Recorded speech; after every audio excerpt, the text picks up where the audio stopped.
Aláròyé máa wí o. Ọwọ́ tẹ ògbólógbòó afẹ̀míṣòfò lábẹ́òkúta.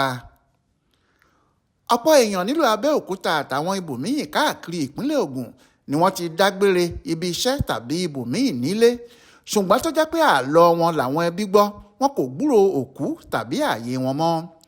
Bẹ́ẹ̀ ni kì í ṣe ẹnìkan, kì í ṣe ẹni méjì ló ti sọnù bẹ́ẹ̀, táwọn aráàlú sì ń fojoojúmọ́ lọ sí àgọ́ ọlọ́pàá pé àwọn kò rí èèyàn àwọn.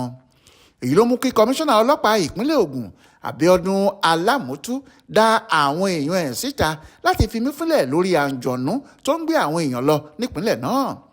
Kò sì pẹ́ púpọ̀ tí pàkúté àwọn ọlọ́pàá ẹ̀ka tó ń rí sí ẹ̀sùn ìjínigbé níléeṣẹ́ ọlọ́pàá ìpínlẹ̀ Ògùn fi ré, tó sì mú ọkùnrin ẹni ọdún 29 kan Philip Ògúnláìkì.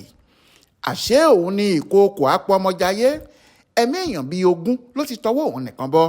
Bó bá ti mú wọn ni yóò pa wọ́n, tí yóò sì tún fi fóònù tó bá lọ́wọ́ wọn pé àwọn mọ̀lẹ́bí wọn pé kí wọ́n mú owó wá tí wọ́n bá fẹ́ gba ẹni wọn tó wà lákàtà òun, tí àwọn yẹn kò sì ní mọ̀ pé ó ti rán wọn sọ́run àṣàǹtẹ̀. Òun ni olórí ikọ̀ àwọn afẹ̀míṣòfò náà tó ń pa wọ́n bí ẹni pẹran.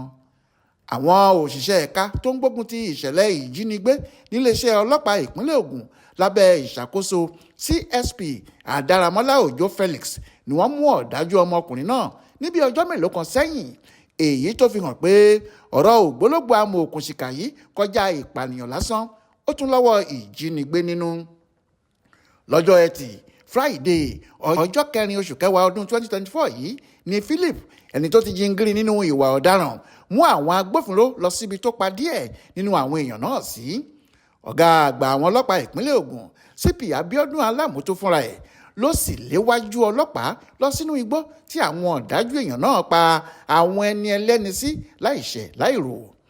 Nígbà tó ń bá àwọn oníròyìn sọ̀rọ̀ nítòsí inú igbó tí wọ́n pa ọ̀kan nínú àwọn èèyàn náà sí, CP Alámùtú ṣàlàyé báyìí pé.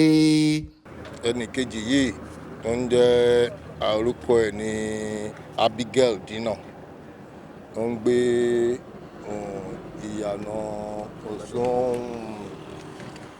Ẹ̀gbádò ní abẹ́ Wékòrò local government area. Ó ń lọ síbi iṣẹ́ ni, nọ́ọ̀sì ni, ó ń lọ síbi iṣẹ́ ní Ṣódípọ̀ medical center. Lọ́nà ni ọ̀gbẹ́ni criminal yìí ti gbé, ó dẹ̀ gbé omu wọnú igbó yẹn lọ, and that was it. Kò yẹn ò mọ̀ rí, kò bá yún, and style tó máa ń lò náà ni pé aṣọ wọn ẹ̀rí pé ibi tá a kọ́kọ́ lọ pẹ̀lú decomposed body yẹn, aṣọ tó fi so ọwọ́ ọmọ yẹn wà ń bẹ̀, lé náà ó wà ń bẹ̀, aṣọ wọn á jí fóònù wọn á dẹ̀ yìí wọn lọ́nà. Ṣakí láti mú, Ṣakí láti lọ mú, but the painful thing there is that eléyìí náà kò jí àwọn òkú tó ti pa.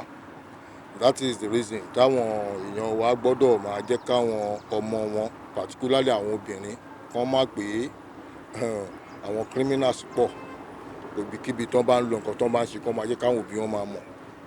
Káwọn elétò wa ní mọ́ṣáláṣí, ní ṣọ́ọ̀ṣì, orientation agencies, kán máa jẹ́ káwọn èèyàn máa mọ nǹkan tó ń ṣẹlẹ̀, kó lè máa jẹ́ ìjìpáyà fáwọn èèyàn wa. The law is is very clear. Ẹni tó bá pààyàn a máa ń pa ni. Àwọn mẹ́tẹ̀ẹ̀ta tó pa, they are just the first one. She's ó ń ṣiṣẹ́ nílé nọ́ọ̀sì ni. Ẹnì kejì ọmọdé ni, student ni, màmá ẹ̀ ránṣẹ́ kó lọ ra nǹkan wá ni. Ẹnì kẹta ọmọdé náà ni, bàbá ẹ̀ rán lọ sóko ni. Kò sọ̀rọ̀, it was also an afterthought. Èdè ìyàjẹ́ ìwà ọgbọ́n ní nǹkan tá a ṣe ní pé kí ẹ̀rọ gbò wá gbọ́ sí ìtò ṣẹlẹ̀ yìí nìyẹn. Káwọn èèyàn mọ̀ pé there are a lot of predators around, animals in human clothing. Wọ́n ń ṣèyàn, torí ó yé mi lẹ́nu pé irú nǹkan báyìí lè máa ṣẹlẹ̀ ní èjì tàwa yìí. Fún tí ó pọ̀ bá tiẹ̀ síbẹ̀rù Ọlọ́run, kò sí nǹkan kan mọ́.